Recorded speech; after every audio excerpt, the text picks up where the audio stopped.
राज्यातील महानगरपालिका निवडणुकींच्या पार्श्वभूमीवर कामगार मतदारांसाठी महत्त्वाचा निर्णय घेण्यात आला आहे।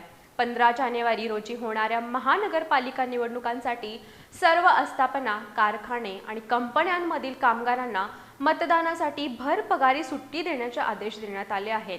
राज्य निवडणूक आयोगाच्या निर्देशनानुसार आणि लोकप्रतिनिधित्व कायदा 1951 अंतर्गत हा निर्णय घेण्यात आला असून कामगारांचा मतदानाचा हक्क अबाधित राहावा हा यामागचा उद्देश आहे।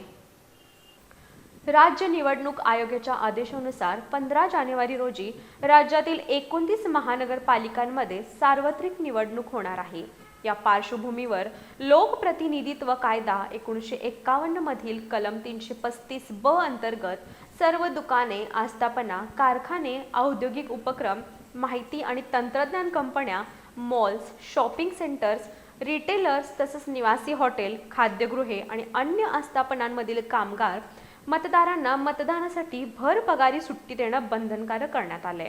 मतदार असलेले अधिकारी, कर्मचारी किंवा कामगार कामानिमित्त निवडणूक क्षेत्राबाहेर कार्यरत असले तरीही त्यांना मतदानाचा हक्क बजावण्यासाठी ही सुट्टी देण्यात यावी असं स्पष्ट करण्यात आले।